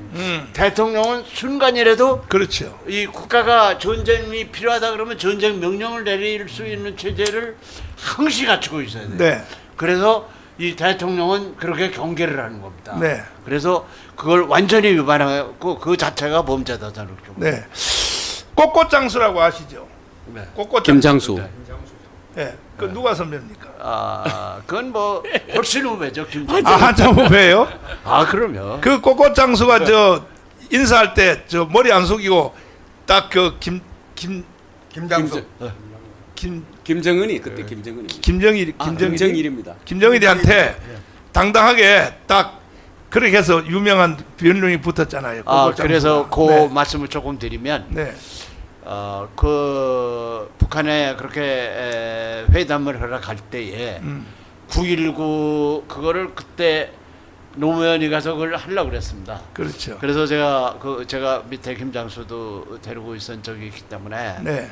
그건 절대로 안 된다. 아. 그래가지고 김장수는 상당히 훌륭해요. 네. 이제 그 의제는 뺐는데 네. 순간적으로 의제가 나오면은 자기가 이건 군사 문제다. 자기가 치고 나가겠다. 이건 우리끼리 하는 거고 이거는 정상 간에 하는 게 아니다. 이렇게 치고 나가. 근데 이제 그 9.19 그건 막았는데 이제 그 이후에 이제 문재인 대통령 때 이제 결국 이루어진 거죠. 9.19. 네. 그래서 결국은 이제 그 넘어간 내용 안에 뭐가 있느냐? 이것을 이미 대정지방법원에서는 재판이 끝났어요. 첫 번째 뭐냐 하면 원자력 발전소 설계도가 그 안에 있었다. 이거는 이미 드러난 겁니다. 아니 우리 보고는 원자력 발전을 하지 말라고 해놓고 이것을 설계도를 북한한테 넘겨주면 돼요? 이건 뭐 엄청난 범죄죠. 뭐 말할 수 그건 뭐 말할 수 없는 거죠. 그 다음에 우리 장군님 저기 연합사에 계신 장군님 연합사 자 거기 안에 지금 아직 공개가 안 돼서 모르는데 작전 계획이 있잖아요. 작전 계획. 네. 남침을 하면 우리가 어떻게 미군하고 합동 작전을 해서 평양을 점거하는가. 작전 계획이 그 안에 있다는 거야. 지금 USB 안에. 그렇다면 이거는 심각한 문제 아닙니까? 이거는. 국가 반역범이죠. 그거는 대한민국을 포기하는 적장에 넘기는 거니까 그건 안 되죠. 그건. 그렇다면 윤석열 대통령이 바로 긴급 명령을 내려서 현장 지금 문재인을 바로 체포해야 되는 거 아니에요? 행동을 해야 됩니다. 우리 행동을. 국군 통수권자 위치에서 네. 행동을 하십시오. 이렇게 네. 국민이 부르짖고 나라가 지금 마지막 지금 풍전등화가 있는데도 아직도 마음 놓고 가만히 앉아 계십니까? 그건 아닙니다. 우리 대한민국 자유를 지키려고 하는 우리 국민들, 네. 또 우리 해동포 모두가 다 통수권자께서 자유를 지키는 그런 지도력을 보이면 우리 모두가 다 성원하고 지원합니다. 그러니까 조금 더 주저하지 마시고 국가가 잘못된 부분에 대해서는 확실하게 결단을 내려주십시오. 오늘 저 장군님들도 확신하지 못하는 내용을 제가 오늘 확신을 시켜드리겠습니다. 문재인은 간첩 행위를 하는 정도가 아니라 실제 완전 간첩입니다. 문재인은. 네. 내가 이걸 증명해 드릴게요. 이 문재인이가 왜 완전 간첩이냐 하면은 하루는 스님 한 분한테 저한테 전화가 왔어요. 스님한테.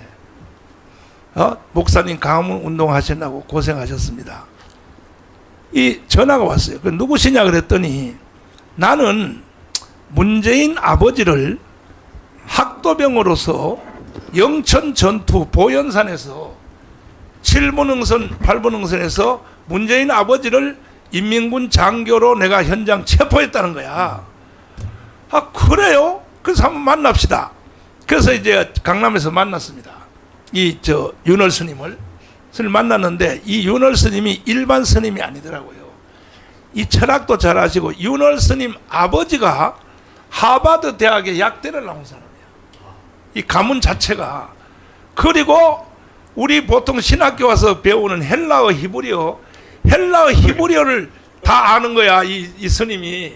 그냥 이 스님이 그냥 중이 아니야. 내가 보니까 철학적인 이 사상을 가지고 있는 이 스님인데, 그래서 이제 만나서 들어보니까 세상에 본인이 인민군 장교로 내려온 일제시대 때에 농림개장을 했대요. 이 문재인 아버지가 6.25가 일어나니까 공무원 출신들은 다 장교로 임명하여 6.25 전투에 참여를 시켰다는 거야.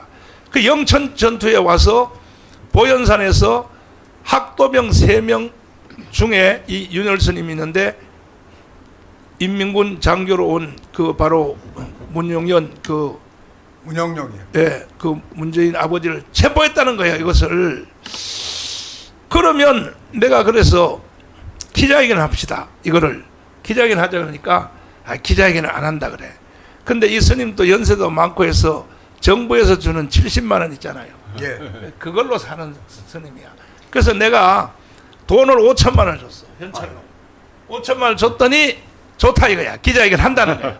그래가지고 내가 이 청와대 앞에서 분수답 광장에서 이 스님을 모시고 기자회견을 했거든요. 예. 빼도 박도 못해요. 문재인은 완전 간첩이라니까요. 맞습니다. 문재인은요, 태어난 자기 생일, 태어난 장소, 문재인은 북한에서 태어났어요. 맞습니다. 예, 이제 거제도에서 태어난 게 아니에요. 예. 이걸 내가 다 증명해 드릴 테니까.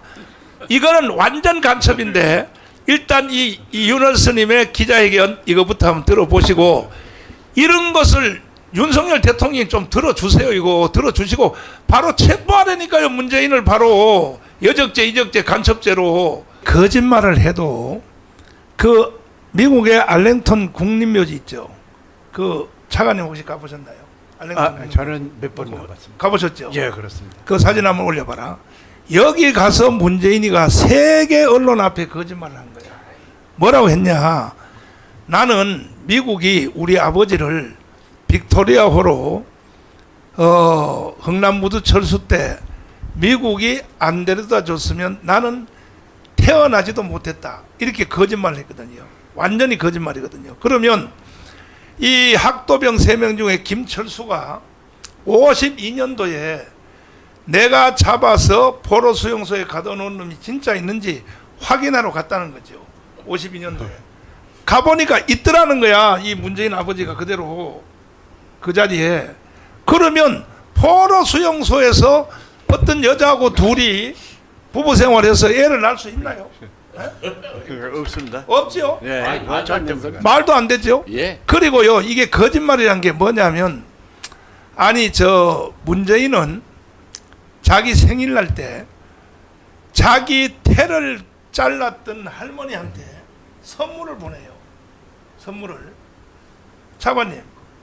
차관님 저 태어날 때 태를 누가 잘랐는지 알아요 혹시? 전 모릅니다. 조선시대 왕조 아니면 모릅니다. 왕조만 아는 겁니다.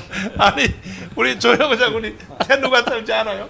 모르죠. 몰라요? 예, 그건 알 수가 없는 겁니다. 아니 근데 태를 자른 그 할머니한테 생일날 선물을 보내는다는 것은 이게 세계에서 이게 진짜로 있으나 마나하는 사건인데 거짓말하기 위한 거짓말을 입증하려고 거짓말에는 그러면 증거입니다. 증거. 증거 예, 거짓말했다는 증거입니다. 자기가 태어난 것에 대한 숨기려고 하는 거죠. 그렇습니다.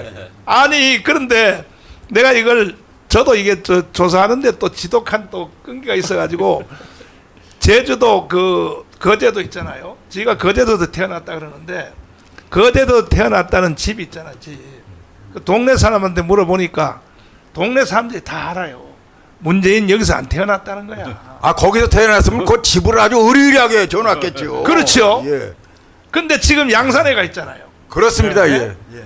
그러니까 보통 뭐 전직 대통령들은 다 그 태어난 김영삼도 그렇고 또 하이도에 있는 김대중도 그렇고 자기 생각은 다 복원을 하잖아요. 그렇습니다. 근데 이 문재인은 이거 복원 안 했단 말이야. 예? 복원 안 하고 지금 양산에 가서 이 짓 하고 있단 말이에요. 복원할 수 없는 건 거짓말했다는 걸 선전하는 거니까요. 그러니까 문재인은 자기의 엄마도 거짓말한 거야. 자기 엄마도.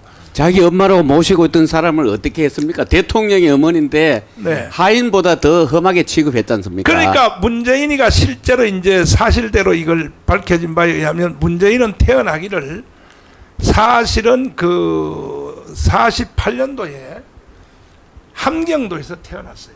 예, 그렇고 태어났는데 이 문재인 아버지가 학도병으로 포로로 잡혔잖아요. 예. 잡혔는데 포로 수용소에서 포로 석방을 했죠. 이승만 대통령이. 예. 저 전쟁 끝날 때 했습니다. 포로 석방 했지 않습니까? 맞습니다. 포로 석방할 때 문재인 아버지가 포로 석방에서 나온 거야. 예. 나와서 정반대의 극우단체인 방첩대에 들어간 거야. 그러니까 그때 벌써 위장해가지고서 그렇죠. 간첩이 그때 된 겁니다 이미. 그렇죠. 방첩대에 들어간 이유는 뭐냐? 자기 아들을 데려오려고 그러는 거야. 함경도에 있는 자기 아들을. 근데 문재인의 생일이 지금 53년도인가 이렇게 돼 있단 말이에요. 지금 현재. 예. 문재인 생일이 이거는 완전히 사기예요. 이건 완전히 사기인데 그런데 이 문재인 문재인의 그 엄마라고 하는 사람 있잖아요. 이 엄마가 돌아가실 때요. 엘리베이터도 없는 3층 있잖아요. 연립주택. 거기서 살다가 현직 대통령의 엄마가 지금 여기 여자 있잖아요. 여기 왼쪽에 있는 여자. 예. 그리고 돌아가시기 전에 6명이 같이 있는 병실 있죠. 6인실. 예. 아니, 대통령의 엄마가 특실에 가야죠. 특실에. 서울대병원 특실로 가야지. 대통령의 엄마가 6명이 같이 공동으로 쓰는 그 병실에 있었다 이거야. 예, 서울로 데려와야죠 우선. 그렇죠. 그래 돌아가셨단 말이에요. 돌아가셨는데 그런데 이제 장례식 할 때도 아무도 오지 말아라.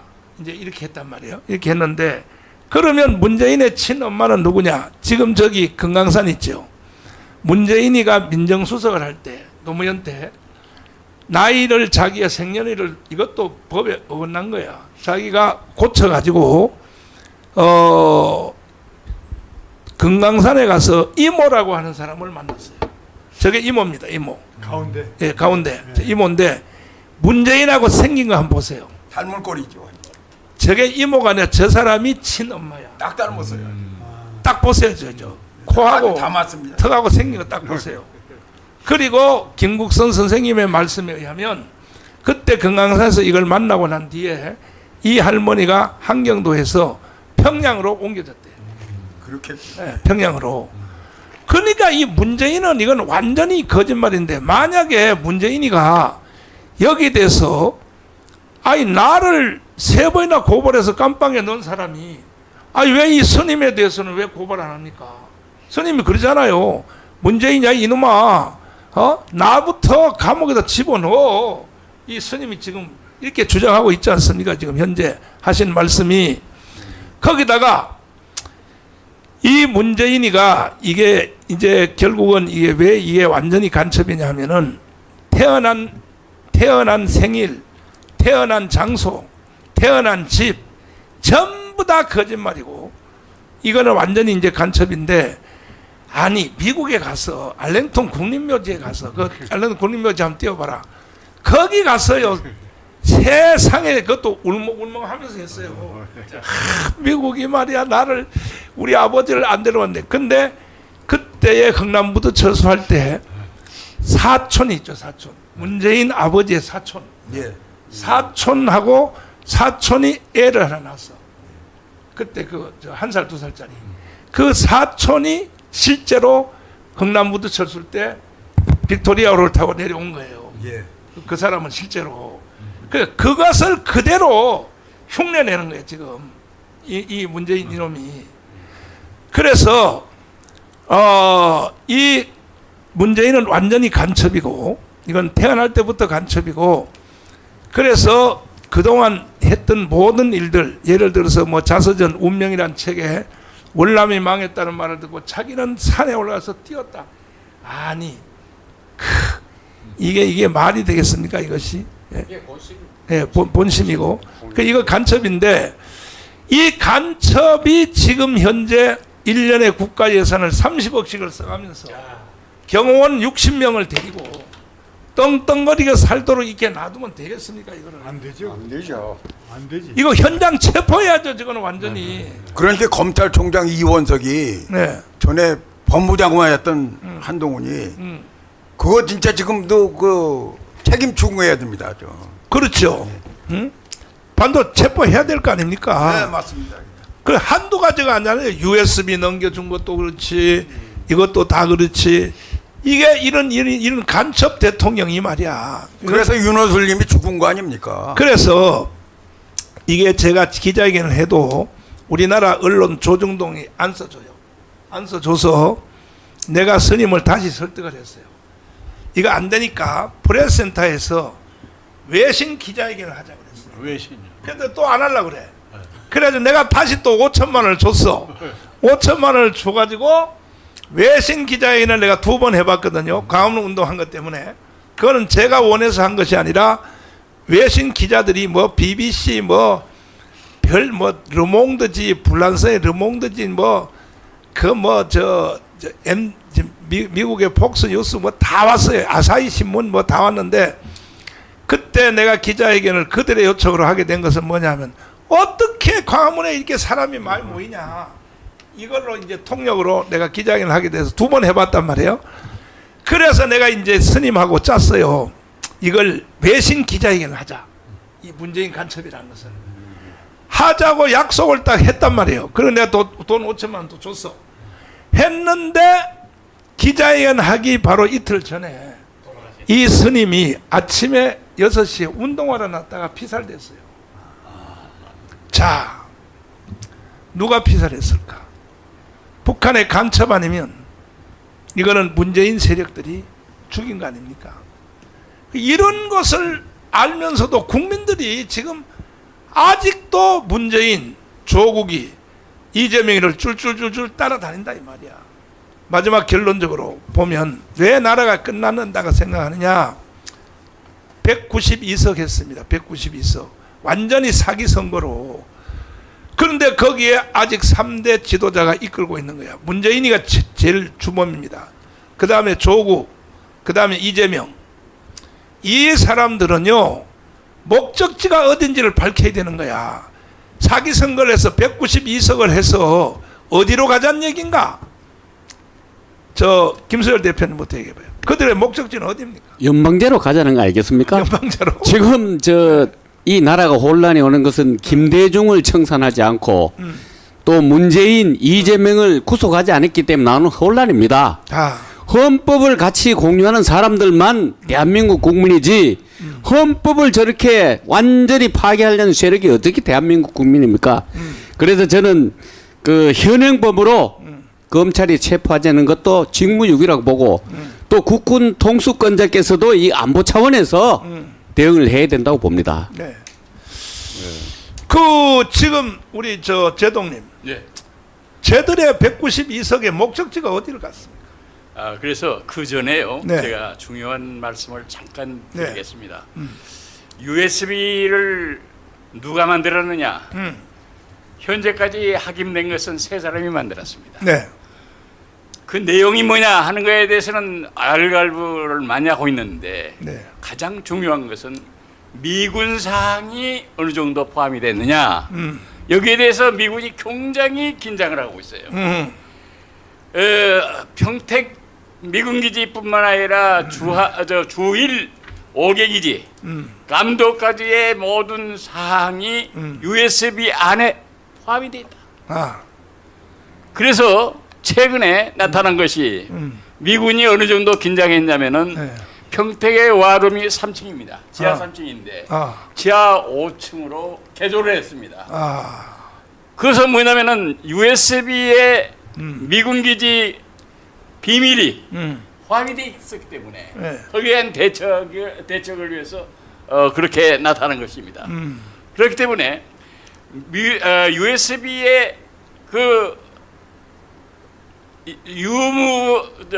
효과의 유무를 떠나서 군사적으로 얼마나 위협을 가할 수 있는 내용이 포함되어 있느냐 하는 것이 가장 중요한 문제로 지금 되어 있습니다. 차관님, 네. 문재인 이놈 어떻게 해야 돼요? 저요? 뭐 저희들이 늘 광화문에서도 주장하는 거로 이거는 종북 좌파의 괴수이기 때문에 네. 아예 즉각 체포해서 국가가 줄 수 있는 최고의 벌을 줘야 된다고 저는 생각합니다. 아, 저 장군님, 예. 저들의 목적지 192석을 만들어서 사기 선거를 해서 쟤들 네. 어디로 가자는 거예요, 도대체가? 그러니까 목사님이 평소에 자유마을운동에서 주장하신 그렇죠. 우리가 절대 다수의 국회의원을 우익으로 해가지고서 자유민주 평화통일하고 지두국가로 나가자는 그 목표와 반대되는 것, 제대로 연방제 통일로 가는 것을 하기 위해서 저렇게 했는데 북한하고 중국하고 사이가 나쁩니다 좀. 네. 그런데 같이 통일된 시각이 뭐냐면 우리 대한민국을 적화 통일하자. 그래서 자기네들 영에 집어넣자는 데는 북한하고 중국하고 이거 일치합니다. 그래서 요번에 선거에서도 그렇고 지난번 선거에도 그렇고 북한하고 중국하고 합작해서 부정선거를 하는데 엄청난 도움을 준 것으로 이렇게 판단하고 있습니다. 네.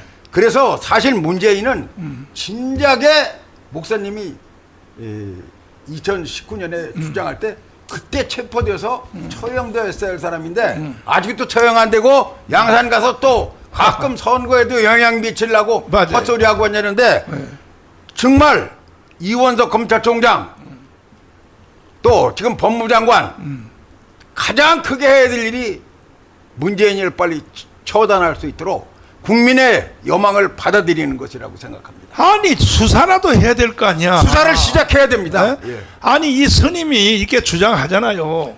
또 죽었죠. 그것 때문에. 예, 돌아가셨잖아요. 예, 돌아가셨습니다. 스님이 돌아가신 이유에 대해서도 수사를 해야 될 거 아니야. 맞습니다. 그것도 해야 됩니다. 장군님, 저 쟤들이 192석 했잖아요. 192석. 예. 쟤들이 그 192석 사기 선거 192석에 지금 뭐 하려고 지금 뭐 목적지가 어디입니까? 우리나라를 완전히 공산화 시키려고 하는 그 목적이 아닌가 이런 생각이 듭니다. 네. 이거는 있을 수가 없는 일이고 아까 문재인 그 전 대통령한테도 얘기를 했지만은 네. 어떻게 국민의 세금을 가지고 그렇게 호화롭게 네. 그렇게 참 얼굴도 두껍습니다. 아. 그렇게 나타난다는 건 말이 안 됩니다. 이건 빠른 시간 내에 조사를 해서 국민 앞에 만천하에 공개를 해줬으면 좋겠습니다. 옳습니다. 자, 이제 시간이 많이 돼서 이제 마무리 발언을 해야 되겠는데, 제가 한번 말씀드릴게요. 예, 그 쟤들이 192석을 했잖아요. 이제부터는 이제 저 주제를 조금만 저 바꿔서 뭐냐면 지금 푸틴이 지금 북한에 온단 말이에요. 푸틴이 북한에 오잖아요. 오늘 아침에 보니까 확실히 온다고 확정이 됐더라고요. 푸틴이 오늘 이제 푸틴이 24년 만에 방북. 자, 푸틴이 이제 오는데 이걸 지금 우리 정부가 굉장히 신경을 쓰더라고요. 언론을 보니까 푸틴이 여기를 와서 6.25 때에 그 6.25 전쟁이 일어나기 전에 박은영하고 김일성이가 스탈린을 만나러 갔지 않습니까? 동의를 받으려고. 남쪽에서 우리를 내려와 달라고 하는 요청이 너무 심하면 540만이 내려와 달라 그랬다. 그래서 우리는 남한으로 내려가야 됐다. 이렇게 했단 말이에요. 맞습니다. 지금 푸틴이 요 시점에 지금 요 왔는데 192석 남한에 한 거 있잖아요. 이 얘기를 거론을 안 하겠어요? 우리 장군님 한번 얘기해 보세요. 남쪽에는 192석이 완전히 점령됐다.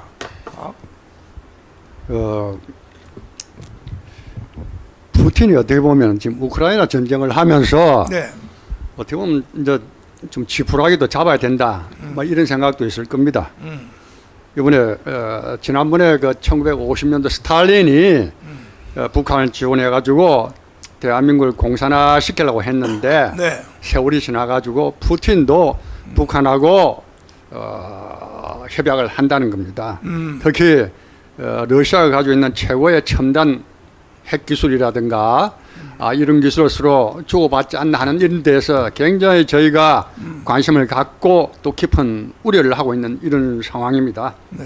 그리고 아까 196석도 이야기했는데 네. 이거는 196석이라는 게 대한민국을 자유 대한민국을 더 번성 발전시키는 게 아니라 그야말로 우리 국민들 전부 다 의심하고 있고 실제 그렇게 하고 있는 범죄자 개인의 어떤 방탄 수준으로서 그야말로 허접하고 아주 하소의 이런 짓을 지금 하고 있는 게 대한민국의 지금 국회의원 우리 국민 우리 해외 동포 여러분 다 이거 한번 좀 유심히 한번 보십시오. 대한민국이 이런 상태였습니다.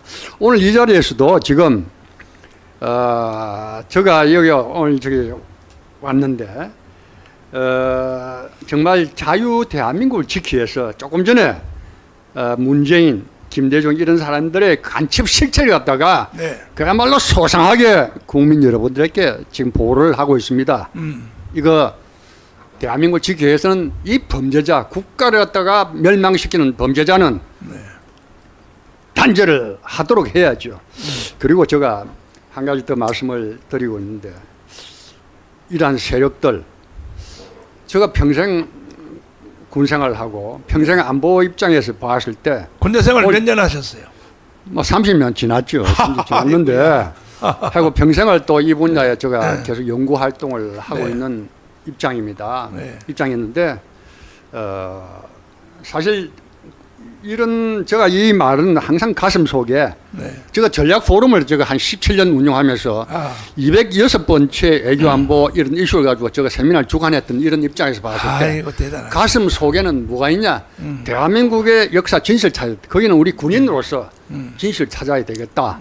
제가 여기서 뭐 긴 말을 하지 않겠지만 우리 강주 44년 전 강주의 5.18 유공자 명단이라도 내시오. 그러면 대한민국의 진실이 밝혀질 것이다. 제가 이런 말을 하고 싶고 지금 작년 8월 15일 날 이 문제에 대해서 어느 단체, 어느 학자들이 말하지 않는 걸 갖다가 강장에서 그때 우리 전 목사께서 5.18에서 제가 너무 고맙습니다. 평생 군인으로 생활했던 입장에서 특히 거기는 44년 특히 어떻게 보면 육상일 중심이 된 그런 그 당시 상황인데 이런 말씀을 해주신 데서 고마워서 저기 와야 되겠다. 우리 동문들, 우리 저희 국민 아마 태극기 집회 외면하고 뭐 이렇게 하고 있는데 자유 대한민국 지켜야 될 거 아닙니까? 네. 김석국, 김정은 속국이 돼가지고 맞지. 가난하게 모든 걸 다 파기시키는 그런 생활을 하시겠습니까? 국가가 그만큼 심각하고 혼란한데 세월이 가면서 그것이 이 정의 되는 그런 걸 못 느끼시죠? 제가 왔습니다. 우리 국민 모두가 동참하고 자유 대한민국을 지키는데 역할을 해주시기를 제가 간곡히 부탁하고 싶습니다. 네. 자, 그 다음에 장군님. 6.25를 북한이 일으켰지만 사실은 실패한 거 아닙니까? 실패하니까 이제 전쟁 가지고는 안 되니까 남한 안에 북한 정부를 구축을 해야 되겠다. 해서 별짓 다 했지 않습니까? 그 계속 남한 안에서 북한의 정부를 만들려고. 근데 이번에 이게 완성된 게 192석이라고 보는데, 그러니까 이제 남한 안에 북한 정부가 생긴 거예요. 지금 192석이. 어떻게 보십니까? 참 그것이 네.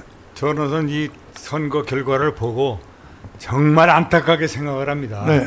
이것이 빠른 시간 내에 우리가 타파를 하지 않으면은 이게 우리가 공산화라고 하는 전초전이 아닌가 이런 생각도 들고 이래서 이런 문제는 빨리 우리 국민이 깨어서 우리가 바로 나가야 될 거로 생각을 합니다. 네. 자, 저 마지막 발언합니다. 예. 네.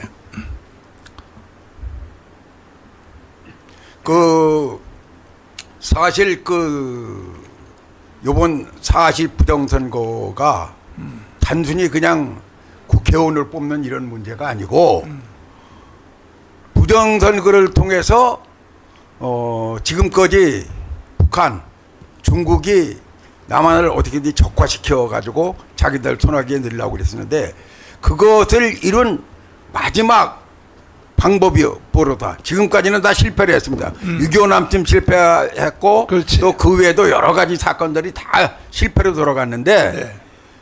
마지막 방법, 가장 쉽게 하는 방법, 부정선거, 해킹 같은 걸 통해 가지고서 남한을 통제할 수 있다. 중국이 그런 정책을 취하고 있는 것은 미국 선거에서도 나타났기 때문에 맞아요. 지금 미국에서도 엄청 신경을 쓰고 있습니다. 맞아요. 요번에 4.10이 총선이 부정선거라는 건 명확합니다. 그래서 이 4.10 총선이 부정선거에 대한 것을 확실히 밝히지 않고 나가면 우리나라는 공산화될 수뿐이 없습니다. 그것을 저는 가장 걱정하고 우려하는 것입니다. 그래서 투쟁하는 것입니다. 차관님, 네. 108석 저 국민의힘 정당 저 사람들은 도대체 뭐 하고 있어요? 제가 어디서 그렇게 얘기했는데, 국민의힘 국회의원은 왜 벙어리들 말을 안 한다 이거죠. 그러게요. 그리고 겁쟁이가 돼서 그 자료 띄워봐요. 국회 안에도 들어가지도 못한다. 하하. 그래서 이거를 가지고 우리가 정말 나라를 지킬 수 있겠는가 이게 걱정. 그래서 이번에 이 푸틴이 오늘 북한을 방문하는 것은 굉장히 우리가 예의주시해야 된다. 이것은 우리가 6.25 직전 상황, 아까 말씀드린 대로 네. 192석, 네. 이것은 이제 윤석열 대통령을 끌어내리고 그렇죠. 국가 혼란을 일으키려는 거예요. 이때 6.25 전 직전 같습니다. 그리고 러시아는 군사적인 기술이 미국 다음입니다. 세계에서. 네. 그래서 이번에 정말 우리는 예의주시해서 다시는 6.25와 같은 그러한 험한 꼴이 일어나지 않도록 정말 이 우리 국민들이 대응을 해야 되고, 특히 전광훈 목사님이 하시는 이 방위대 그리고 자유마을, 이제 우리가 정부와 그리고 여당만은 믿을 수 없기 때문에 우리가 일어나서 이것을 막아야 되는 중요한 시점에 와 있다. 저는 이렇게 보고 있습니다. 네. 제동님, 예, 지금 저 푸틴이 저기 내려왔잖아요. 북한에 왔지 않습니까? 그렇습니다. 여기는 지금 192석이 돼 있잖아요. 예. 이게 6.25 일어날 때하고 상황이 비슷하게 보이는데 예. 어떻게 보이십니까? 그래서 지금 말씀이 네. 여소야대 국회 아, 민주당 완전히 자기들 마음대로 국회를 운영하고 있습니다. 네.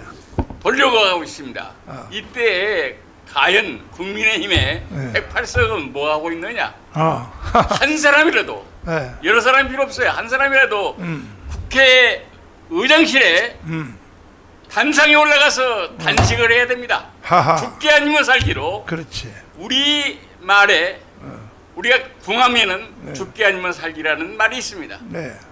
이렇게 어려울 때 우리가 살 수 있는 방법은 죽음을 각오하고 나서는 것입니다. 이것이 안 될 때 우리 국가의 장래는 없습니다. 아, 김수열 대표님.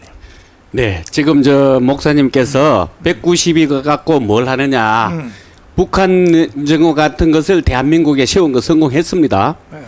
그런데 4.19 총선은 우리가 패배한 줄 알고 우리가 패닉 상태에 있었지만은 그렇지. 알고 보니까 부정 조작 선거였다. 네. 증거는 차고 넘치지 않습니까? 네. 그래서 대학생들, 학부모 모두 지금 그걸 깨닫고 일어나기 시작했고 지난번에 목사님이 부산부터 시작해 쭉 올라오면서 국민 63%가 이 확실하구나. 그렇죠. 그런데 요번에 국회의원 같은 국회의원이 하나 나타났습니다. 지금 그 김민전인가요? 김민정. 예, 그거 한번 띄워보십시오. 자, 드디어 국회의원 같은 국회의원이 나타났습니다. 이제 언론만 가세해주면은 우리가 충분히 밝혀가지고 재선거하고 새판 짜야 됩니다. 맞습니다. 지금 우리 스스로 우리를 지키지 못하는 이 나라가 정말 나라가 맞느냐 하고 국민들이 개탄하는데 이제 국민들이 전부 각성해서 정광 목사님 중심으로 해가지고 국민혁명을 일으켜야 됩니다. 그래서 군번 가진 사람들이 모두 동참해서 우리가 함께 조직으로서 밀고 나가야 된다고 생각합니다. 네. 3,518명의 자유마을 대표님들은 한 달 안에 자기 동네에서 군번 가진 사람과 함께 사는 사람 또 그 자녀들 그러면 거의 전 국민이 다 합니다. 다를 빨리 저 사이트 다시 한번 띄워주시고 이 사이트로 다 가입시켜 주시기를 바라고 한 달 안에 완수를 해야 됩니다. 아니면 나라 끝나요. 지금 할 말이 너무 많은데 시간이 다 돼가지고 단답형으로 한마디만 딱 해보겠습니다. 트럼프 대통령이 이제 될 것이 거의 확실해져 갑니다. 주한미군 철수한다 그래요. 철수할 것 같아요? 안 할 것 같아요? 어떻게 생각해요? 장군님부터. 단답형으로. 뭐 여러 가지 설인데 일단 미국은 현재 그동안 오랜 기간 동안 세계 경찰 역할을 하다 보니까 너무 피곤하니까 네. 그야말로 어떻게 보면 고립주의 그러니까 마가 그 미국을 가장 위대하게 만들겠다 그런 이제 정책이 그거는 뭐 민주당뿐만 아니라 공화당도 거의 비슷한 생각을 지금 하고 있는 이런 상태인데 네. 주한미군의 철수 문제는 네. 그동안 한국 사람들이 특히 자기들이 오늘도 반미하고 있지 않습니까? 그렇게 대한민국을 위해서 그런 말이야. 은혜를 주었던 대한민국 세계 10위권에 들어가는데 그 역할을 해주고 은혜를 주었던 미국에 대해서 이렇게 배신을 하고 있는 게 대한민국이죠. 그런 측면이 있으니까 당장 저라도 가겠다 할 수도 있지만 다른 각도에서 봤을 때는 현재 미중 분쟁을 하고 있는 이런 상황에서는 정말 대만이 전초기지고 또 동북아 지역의 자유주의를 갖다 지키는 전초기지가 대한민국 아닙니까? 이런 측면에서 미국이 그만 자유를 지킨다는 이런 의미에서 그야말로 그렇게 쉽게 내가 빠져되겠다 이건 하지 않죠. 그래서 한편으로 생각하면 참 너무 미운 거다 이제 은혜를 모르는 놈들 너무 밉다는 거죠. 그런 측면이 있고 또 세계적인 전략으로 봤을 때 미국이 동아시아 아시아, 인도, 태평양 지역에 대한 대전략을 생각해 볼 때는 미국이 주한미군이 굉장히 귀중하다는 것도 느낄 겁니다. 자, 주한미군 철수할 것 같아요? 안 할 것 같아요? 트럼프가 대통령 되면요? 어떻게? 저는 쉽게 안 한다고 봅니다. 네, 우리 저 장군님. 여러 가지로다가 드시는데 제가 말씀을 드리자면은 네. 우리 필리핀 이웃 국가가 있지 않습니까? 그렇죠. 필리핀이 미군 나가라고 수빅만에 있는 해군 기지하고 클라크 공군 기지를 나가라 해서 큰 나가로 국민들이 아우성을 쳤습니다. 맞아요. 그래가지고 필리핀이 철수를 하면서 네. 필리핀 미군이 철수하면서 망했어요. 거기서 외국 자본이 다 빠져나갔습니다. 맞아요. 그래서 필리핀이 저 거지가 됐거든요. 맞아요. 그런데 우리나라는 남북한으로 이렇게 대치를 하고 있는 이런 마당에서 미군이 철수하게 되면 우리나라도 그것이 전철을 밟지 않을까 이런 염려가 됩니다. 그래서 우리는 미군이 꼭 두서 한미 방위 공약을 더 튼튼히 해가지고 우리가 공존해 나가야 되지 않느냐 이런 생각을 하고 있습니다. 네. 꼭 우리 미군은 우리 한국에 꼭 주둔이 꼭 필요한 거로 느끼고 있습니다. 그 한미 방호 조약에 보면 조건이 어느 쪽 쌍방이 1년 안에 통보하면 철수한다. 이렇게 돼 있단 말이에요. 예. 조영호 장군님. 예, 트럼프가 대통령이 되면 미군 철수한다고 지금 떠들잖아요. 그렇습니다. 예, 할까요, 안 할까요? 트럼프는 선거 전략상 대통령 당선되기 위해서 그런 얘기를 할 수 있지만 미국 그 정책 결정은 대통령 혼자 하는 것이 아닙니다. 한미는 혈맹의 관계고 미국의 국가이기에도 한미 상호방위족이 크게 기여하고 있고 앞으로는 더 크게 기여할 거기 때문에 절대 철수하는 일은 없을 것으로 확신합니다. 장관님 철수할까요 안 할까요? 저는 철수 안 합니다. 안 해요? 네. 아유 왜? 다행이네 그래도. 미국은 뭐 네. 이 문재인이나 이재명만 바라보는 게 아닙니다. 아. 우리 한국 국민의 주력이 어떻게 생각하느냐. 아. 목사님이 자유마을을 맹으실 때도 주한미군 철수 반대. 네. 그리고 지금 이 지역 방위대 또 맹글지 않습니까? 그렇죠. 이런 걸 보고 저는 절대로 철수 안 시킨다고 봅니다. 아. 그래서 이제 우리가 더욱 지금 목사님이 하고 계시는 일을 성공하도록 빠른 시간 내에 이걸 성공시켜야 됩니다. 네. 맞습니다. 우리 제동님 예, 트럼프 대통령 되면 철수할까요 안 할까요? 불가능한 일입니다. 아 그래요? 안 됩니다. 아. 왜 그러냐면은 네. 트럼프가 대통령이 되건 그와 관계없이 네. 한국의 위치가 소련과 중국과 이북은 상대가 안 되는 거죠. 그러는 것을 막아내고 있는 것이 바로 한국의 위치입니다. 아. 70년에 한미동맹의 굳건한 동맹이 뭐로 이루어졌습니까? 우리 한국을 위해서 이루어진 것도 아니고 미국도 동시에 같이 막아내야 된다 하는 이런 그 신념이 있기 때문에 한미동맹이 유지되고 있습니다. 네. 앞으로도 계속될 거예요. 네. 사무총장님 네, 철수할까요? 안 할까요? 철수 못합니다. 못해요? 왜 그러냐 하면은 네. 미국의 사실 자랑거리가 네. 대한민국의 성공입니다. 아. 자기들 모델로 해가 만든 이 나라가 네. 지금 크게 성공했지 않습니까? 네. 그리고 트럼프도 속셈은 대한민국이 더 강해가지고 이 동북아의 어떤 역할을 해줘야 된다는 게 트럼프의 속셈입니다. 그래서 핵무장까지 거론하는 게 이제 미국에 줘야 할 생각인데 핵무장까지는 해줄 수 없기 때문에 그리고 또 미 의회 법에도 정해져 가지고 주한미군 숫자라든지 일체 줄일 수 없도록 되어 있습니다. 트럼프가 표를 얻기 위해서 선거 전략으로 하지만은 대한민국의 역할에 대해서는 트럼프도 절대 무시 못합니다. 더욱이 또 중요한 것은 대한민국 국민들이 미군의 중요성을 목사님이 지금 몇 년째 설득해서 대한민국 93%인가가 미군 철수 안 된다 했지 않습니까? 그렇죠. 그런 미군들은 자국의 생각을 굉장히 중시합니다.